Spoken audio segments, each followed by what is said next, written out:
नेता जम्मू कश्मीर में थे, उसमें से सिब्बल साहब ने कहा कि हम कांग्रेस को लगातार कमज़ोर होते देख रहे हैं।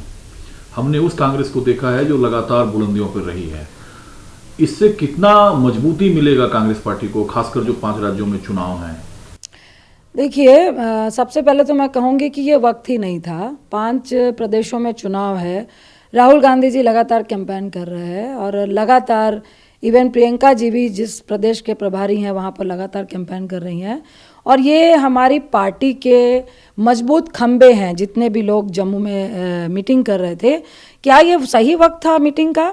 और क्या ये मीटिंग आपने पार्टी को मन से क्रिटिसाइज़ करने के लिए रखी थी और इस वक्त रखी थी? मुझे लगता है हम लोग बहुत बिगनर्स हैं, लेकिन ये तो हमें भी समझ आ रहा है कि उस मन से महंगाई की बात होनी चाहिए थी, बेरोज़गारी की बात होनी चाहिए थी। तो मुझे तो कुछ ऐसे षड्यंत्र की बू आ रही है और मुझे बहुत अफसोस हो रहा है कि गुलाम नबी साहब, कपिल सिब्बल साहब, राज बब्बर जैसे वरिष्ठ नेतागण जिनसे हम लोगों को सीखना चाहिए, आप जिस तरह की बातें कर रहे हैं और कहा जा रहा है कि गुलाम नबी साहब ने क्या नहीं किया, कपिल सिब्बल साहब ने क्या नहीं किया। मैं तो कहूँगी कि भाई आप यूथ प्रेसिडेंट बने, कैबिनेट मिनिस्टर बने, बार बार आपको राज्यसभा मिली। मुझे लगता है इससे ज़्यादा पार्टी आपको क्या दे सकती है? आज की तारीख में तो हम लोगों को ज़मीन पे खड़े होकर लड़ने के लिए आप लोगों को कहना चाहिए कि हम लोग ज़मीन पे खड़े, आप भी आइए। मुझे लगता है कि क्या ये कहने से कि हमारी पार्टी वीक हो रही है और आप वही नेता हैं जो आप कहते हैं कि हमने पार्टी को मजबूत किया है, तो क्या ये कहने से पार्टी मजबूत होगी? मैं एक ही बात कहना चाहूँगी कि देखिए, इस तरह से राज्यसभा तो मिलेगी नहीं, क्योंकि राज्यसभा तो हमारे बीच में तभी रहेगी ना जब हमारी ज़मीन बची रहेगी। और ज़मीन बचाने का ठेका अगर हमारे सारे वरिष्ठ नेतागण ने निश्चित तौर से, आपने 55 साल तक कांग्रेस का वो क्रीमी वक्त देखा है, तो ज़मीन बचाने का काम होना चाहिए था ना। उसके बाद ही राज्यसभा मिलेगी। अगर हमारी ज़मीन ही रहेगी तो राज्यसभा कहाँ से रहेगी? तो क्या ये सभी लोगों की चिंता जो ये लोग दावा करते हैं कांग्रेस को मजबूत करने को लेकर है? देखिए, मैं सिर्फ इतना बोलूँगी कि 2 बार हो चुका है और ये वक्त और मन से घर में हम मजबूत हैं कि वीक हैं, ये बातें घर के अंदर होती है।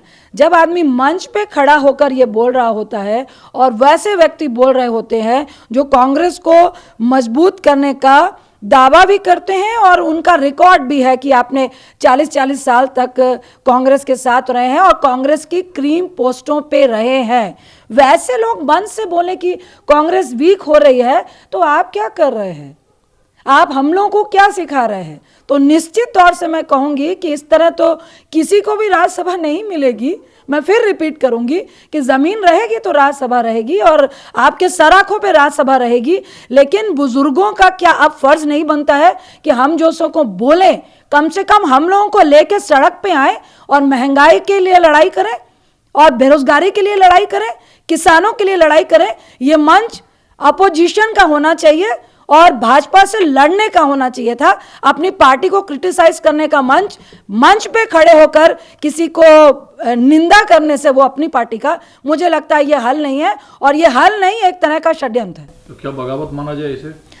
देखिए, मैं कहूँगी कि मुझे बहुत दुख हो रहा है कि कैसे लोग बगावत करेंगे जिन्होंने कांग्रेस को बनाया और जिनको लेके कांग्रेस ने उनको उन उच्च पदों पर बैठाया, इतना सम्मान दिया, मान दिया।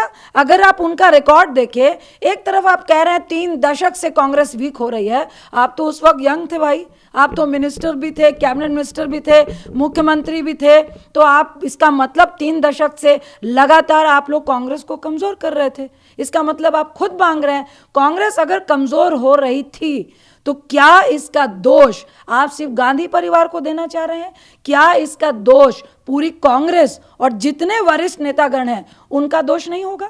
देखिए, हम लोग बिगिनर्स हैं और हम देख के सीखना चाह रहे हैं, लेकिन मुझे इतना तो मालूम है कि अगर मेरे परिवार में मुझे किसी चीज़ पे आपत्ति है तो मैं सरेआम बाजार पे खड़े होकर अपने घर की बदनामी नहीं करूंगी। सरेआम बाजार पे खड़े होकर अगर मैं अपने घर की बदनामी करूंगी तो इसका मतलब होगा कि मैं अपने घर को छोड़ना चाह रही हूं। लोकतंत्र को धीरे धीरे खत्म किया जा रहा है और जो संस्थाएं हैं उसको एक व्यवस्थित तरीके से, जो आरएसएस है, जो संघ है, वो उसको कमजोर करने का काम। देखिए, ये 100% मैं कहूँगी कि राहुल जी बिल्कुल सही बोल रहे हैं। जिस तरह से आज बोलने की आज़ादी पर आपको कसा जा रहा है, सोशल मीडिया पे कसा जा रहा है, आपको आप एजुकेशन सेक्टर में देख ले, हर यूनिवर्सिटीज़ में जिस तरह से उन लोगों को बैठाया जा रहा है कि एक कॉकस के तहत हो, जिस तरह से मीडिया को शिकंजों में कसा जा रहा है। आज लाखों किसान सड़कों पर बैठे हैं, लेकिन आपकी मर्जी है तो आप थोड़ी सी न्यूज़ दिखवाएंगे, अदरवाइज आप ईटी के छापे मरवाएंगे, तो लोकतंत्र बच कहाँ रहा है। आप सारी सरकारी चीज़ों को प्राइवेटाइज किए जा रहे हैं, आप लाल किला तक बेची जा रहे हैं, आप जो मनमानी आ रही है, मैं कहूँगी कि उस तरह से आप देश को चलाने की कोशिश कर रहे हैं। आप आरबीआई से लोन ले रहे हैं। आज देश कहाँ पे खड़ा है, तो ये तो हर व्यक्ति के लिए चिंता की बात है। निश्चित तौर से जो राहुल गांधी जी ने बोला है वो 100% सही है। अच्छा, तेईस ही चुनाव आते ही भ्रष्टाचार की जांच होगी वगैरह वगैरह बातें की जाती है। आज भूपेश बघेल साहब ने जो कहा कि अगर सत्ता में कांग्रेस आती है तो जो मुख्यमंत्री असम के हैं और जो हेमंत बिस्वा शर्मा है उनके खिलाफ आरोपों की जांच की जाएगी। देखिए, कांग्रेस और भाजपा में यही फर्क है कि हम जो कहते हैं वो करते हैं। आपको याद होगा 2G घोटाले की बात होती थी, बाद में क्लीन चिट मिली, सुप्रीम कोर्ट ने कहा कि कोई घोटाला नहीं था, लेकिन जब घोटाले का एलिगेशन लगा तो हमारे बहुत सारे जो अलायंस और जो कांग्रेस के भी वरिष्ठ नेता थे उन पर एलिगेशन लगा, तो उनको भी जेल जाना पड़ गया, उनको भी बेल लेनी पड़ गई। तो ये कोई प्रोपोगंडा नहीं है, हम लोग बीजेपी की तरह सिर्फ जुमला नहीं छोड़ रहे हैं। निश्चित तौर से अगर उन्होंने जिस तरह से भ्रष्टाचार आसाम में किया है और वो सरेआम दिख रहा है, कांग्रेस की सरकार आती है तो 100% उन पे एक्शन लिया जाएगा। बंगाल में आप और आईएसएफ के साथ गठबंधन ऑलमोस्ट तय है और साझा रैली एक जल्द होने वाली है। तो मैं कहूँगी कि जो कंडीशन बंगाल की है और जो सिचुएशन क्रिएट हुई है, और निश्चित तौर से जो आज देश के हालात है, जो बंगाल के हालात है, तो अब लोग धीरे धीरे इस बात को समझ रहे हैं, उभर रहे हैं कि जो चीज़ें थोपी जा रही हैं, चाहे वो बंगाल हो चाहे केंद्र हो, डीमोनेटाइजेशन की बात हो, लॉकडाउन का फेलियर होना हो, आपका जीएसटी लगना हो, पेट्रोलियम के दाम धड़ाधड़ बढ़ने वाली बातें हो, बेरोज़गारी हो, तो मुझे लगता है कि अब लोगों को समझ में आ रहा है कि इनको 2008 आपको याद होगा कि किस तरह से पूरे वर्ल्ड में रिसेशन था और उस वक्त प्रधानमंत्री मनमोहन सिंह जी यूपीए के पीएम थे और किस तरह से पूरे वर्ल्ड ने उनकी प्रशंसा की थी कि इंडिया को उन्होंने रिसेशन से कैसे बैलेंस करके रखा और नीचे नहीं आने दिया। तो आज पूरा देश और वेस्ट बंगाल भी इस बात को समझ रहा है और मुझे पूरा विश्वास है कि कांग्रेस के अलायंस को, लेफ्ट के अलायंस को, हम लोग का जो अलायंस है, इसका बेनिफिट मिलेगा।